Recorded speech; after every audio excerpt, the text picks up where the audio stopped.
Est-ce qu'on est arrivé à un port arabe? Non, nous sommes encore en Europe. Et ceci est le port espagnol de Malacca. Mais les gens de la région prononcent Malaga. Mais c'est vraiment impressionnant, il ressemble beaucoup au port arabe. Il ne faut pas oublier, Morgane, que la conquête arabo-musulmane est arrivée jusqu'en Espagne, une région qu'on connaissait dans le passé sous le nom d'Andalousie. En tout cas, moi j'aime beaucoup la musique andalouse. Et moi j'aime bien la nourriture d'ici. Ils ont un plat très célèbre, la paella. Ce nom aussi est d'origine arabe. Ah oui? Eh bien, les riches arabes de l'époque organisaient de très grands banquets. Puis ils collectaient le reste de ce qu'il y avait à manger et le distribuaient aux pauvres, dans des assiettes qu'ils appelaient al-baqiya. Et comme la lettre Q est difficile à prononcer, les gens de la région ont commencé à prononcer paella.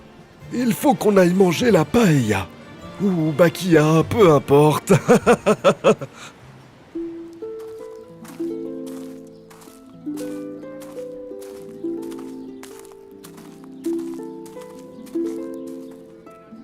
Est-ce qu'ils savent quelque chose sur tes parents? Ou aucune nouvelle, Ziad? Malheureusement, rien de nouveau.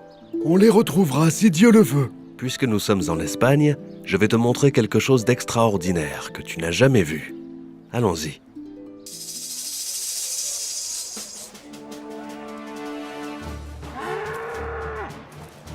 Regardez ça! Le taureau va le tuer! N'aie pas peur. C'est un très bon lutteur. Il sait comment arrêter la basculade du taureau vers lui. Même s'il est très doué, il est quand même exposé au danger. Je ne comprends pas ce jeu dangereux. Pourquoi le lutteur risque-t-il sa vie? Et qu'est-ce qu'il gagne en échange?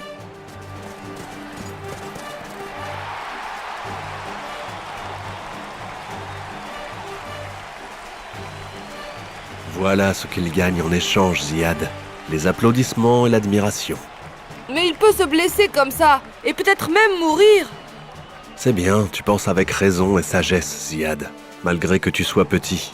Mais la plupart des gens ne s'occupent que d'être fiers d'eux-mêmes et de s'exposer devant les autres.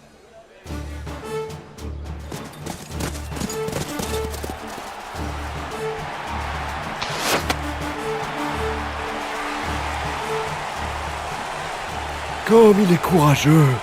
Il a des raisons d'être fier de lui-même. Il n'y a de force et de puissance que chez Dieu. Cette fierté est le premier chemin vers l'orgueil. C'est ce qui est arrivé au propriétaire des 2 jardins, quand il a cru qu'il méritait ce qu'il possédait comme bien, et qu'il en était la raison même. De quoi est-ce que vous parlez, maître de la mer? De l'histoire du propriétaire des 2 jardins, mentionné dans le noble Coran. Est-ce qu'il combattait les taureaux, lui aussi? Non, il combattait ce qui était encore plus dangereux, son âme qui lui ordonnait le mal. Et qui a eu la victoire? Très bien. Venez, quittons cette arène et je vais vous raconter toute l'histoire. Notre histoire commence par la mort d'un homme vertueux, laissant une grande fortune à ses fils. Toutes mes condoléances pour la mort de ton père. Il était un homme vertueux. Il me faisait don d'un salaire mensuel, car je ne travaillais pas. Qu'il repose en paix. Il ne m'a jamais dit ça. Attendez, monsieur. Nous ne voulons pas rompre le bien que notre père a commencé.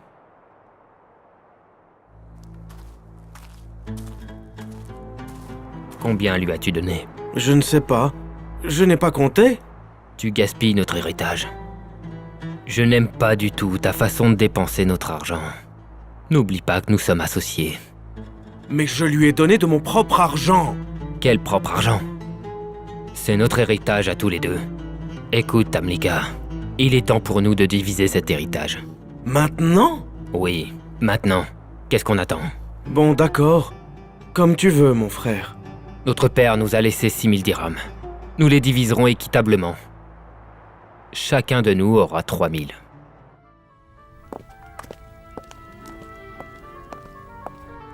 Comment allez-vous, monsieur Cartouche? J'ai entendu dire que vous aviez acheté la terre qui est à côté de la mienne. C'est exact, monsieur Akak. Je suis simplement venu pour rencontrer le bon voisin. Et lui demander d'accepter ce modeste cadeau. Ces ustensiles en or sont magnifiques. Ils doivent valoir une vraie fortune. Croyez-moi, leur valeur augmentera si vos mains les touchent. Vos paroles sont touchantes, en effet. Mais je dois dire que je suis confus. Ne m'en voulez pas. Mais personne ne présente des cadeaux de cette valeur s'il n'a rien à demander en retour. Je demande juste votre satisfaction, monsieur. Et après ma satisfaction? Je veux me marier avec votre fille. Mais vous êtes déjà marié, à ce que je sache. Rien n'empêche de se marier avec 2 femmes. La dot de ma fille est de 1000 dirhams. Je les paierai aujourd'hui, si vous acceptez. Tu as bien fait d'acheter tous ces moutons, Tamlika. J'ai payé 1000 dirhams pour les acheter. C'est très bien. Nous en tirerons grand profit. Nous vendrons du lait tous les jours et nous donnerons à boire à notre fille Saba. Et demain, les moutons feront des petits et leur nombre augmentera. Nous n'allons pas attendre jusqu'à demain. Nous les tuerons tous aujourd'hui. Mais pourquoi? Tu as oublié tous ceux qui souffrent de faim autour de nous? Comment accumuler de l'argent et laisser tous ces gens dans le besoin? Dans ce cas, abattons le quart ou la moitié du troupeau pour les pauvres et gardons le reste pour nous. Je pense que ce sera suffisant. Dieu nous a donné beaucoup de richesses, Raouda. Et rien au monde ne me fait plus plaisir que de partager ça pour satisfaire Dieu. Je t'admire pour ces grandes valeurs. Mais laisse-nous au moins 10 moutons, s'il te plaît. N'oublie pas que nous avons une fille. Je laisserai pour elle un seul mouton, c'est suffisant. Viens, Raouda. Les gens ont faim, ils ne peuvent pas attendre.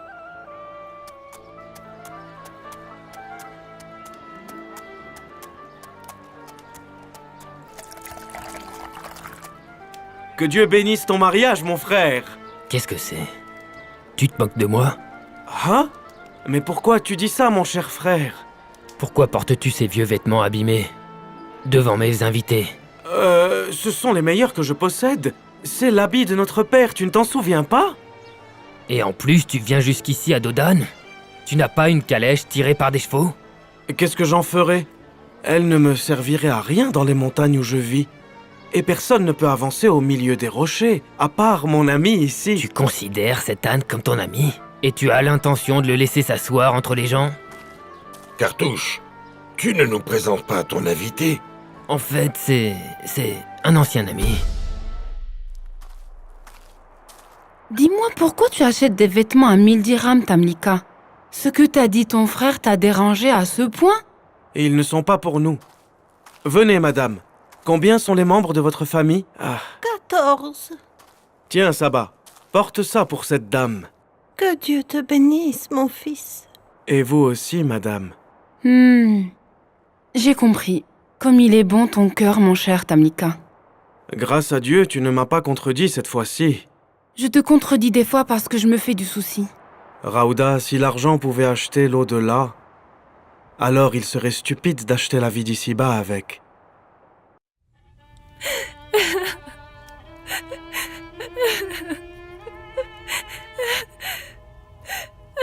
Ça va aller, ma chère épouse Alia. Je sais que tu aimais beaucoup ton père, ma chérie. Mais que pouvons-nous faire? C'est la volonté de Dieu. Tu sais bien que je ne crois pas en ton Dieu. Alors ne me dis pas quelque chose qui me rende encore plus en colère. Je voulais juste te consoler de la mort de ton père. Aide-moi à surmonter ça, idole. Qui prendra soin de la terre après mon père? Et qui allumera les encens sous tes pieds? Moi, bien sûr. Tu allumeras les encens pour un Dieu auquel tu ne crois pas? Je parlais de prendre soin de la terre. Je suis un homme jaloux par nature. Je n'accepterai pas que tu ailles cultiver la terre entre les hommes. Écoute-moi bien, Cartouche. Si tu veux prendre soin de ma terre et d'en récolter les fruits, il faudra que tu croies en mon idole. Celui-là? Est-ce que tu te moques de lui? Non, pas du tout, pas du tout. Non, je le trouve gentil. Il ne suffit pas que tu le trouves gentil. Tu dois aussi le respecter.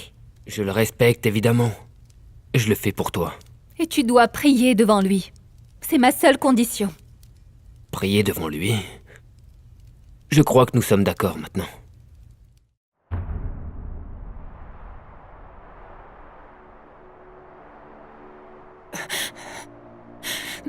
Tamlika, je ne trouve pas ton argent. Où sont passés les 1000 dirhams restants de l'héritage de ton père? Ne crains rien, Raouda. Cet argent a été doublé. Comment ça? Tu en as fait du commerce? Oui, j'en ai fait du commerce avec Dieu. J'ai sauvé des dizaines d'hommes et de femmes. qui étaient esclaves et servants de mécréants.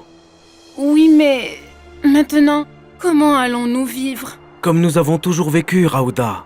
Je ne te comprends pas, Tamlika. Je sais combien tu aimes faire le bien et comme tu es ravie de partager. Seulement, comment peux-tu dépenser tout ton argent sans rien épargner pour l'avenir? J'ai épargné tout cet argent chez le Seigneur et je me suis finalement libéré de cette fortune.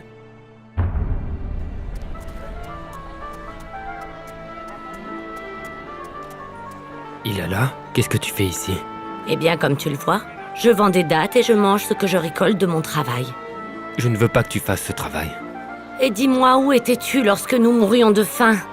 Tu peux parler moins fort et monte avec moi. C'est pas correct que tu vives comme ça. Je ne monterai pas.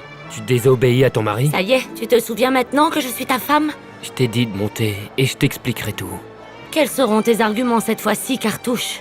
Je suis venu te prendre avec moi au palais. Toi et nos enfants également. Est-ce que tu as construit un palais? Je suis maintenant un des plus grands commerçants de raisins et de figues au monde.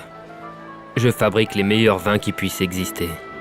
Va, retourne chez ta femme riche. Si je l'ai épousée, c'est pour toi, imbécile. Oui, c'est ça pour moi.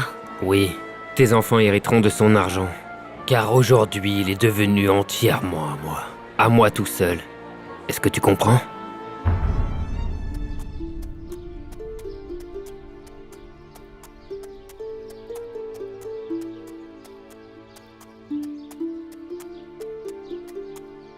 Cède le passage, pauvre paysan.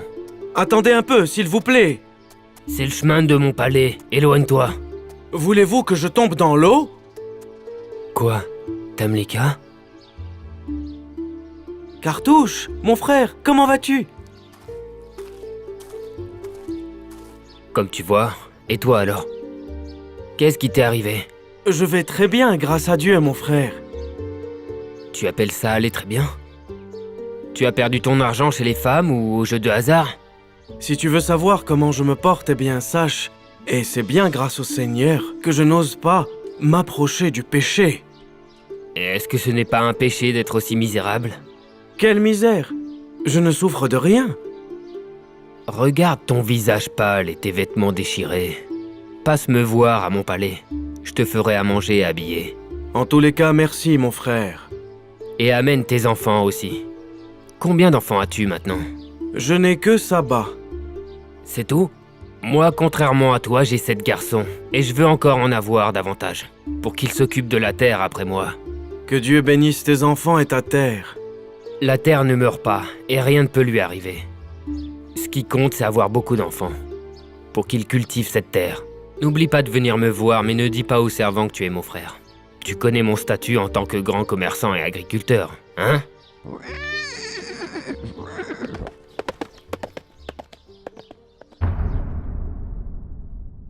Au nom d'Allah, le tout miséricordieux, le très miséricordieux. Propose-leur la parabole de 2 hommes. À l'un d'eux, nous avons donné 2 jardins plantés de vignes que nous avons entourés de palmiers et séparés par des champs ensemencés. Les 2 jardins produisaient de bonnes récoltes sans la moindre défaillance. D'autant plus que nous avions fait surgir un ruisseau entre eux.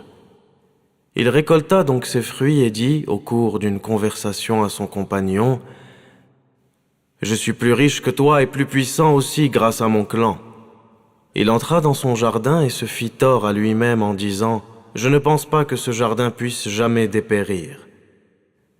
Et je ne crois pas que l'heure du jugement dernier puisse sonner un jour, et si ma foi je dois retourner à mon Seigneur, j'aurai certainement un sort bien meilleur. » Allah le majestueux a dit vrai. La cruauté arrive jusque-là? La cruauté est même encore pire que ça, mais ça je t'en parlerai un peu plus tard. Pour le moment, nous devons quitter cet endroit et commencer à nous préparer à embarquer. J'ai une question, maître de la mer. Demande ce que tu veux, Morgane. Le noble Coran a mentionné que le propriétaire des 2 jardins conversait avec un ami à lui. Comment avez-vous su que c'était son frère? Grâce aux livres anciens, qui ont été écrits par les chercheurs et les savants. Il n'y a aucune confirmation de temps ou de lieu dans cette histoire. Mais il y a certainement un sens qui leur a fait savoir qu'en réalité ils étaient frères. Et Dieu seul sait. Le soleil s'est complètement couché. Alors nous continuerons cette histoire demain, si Dieu le veut.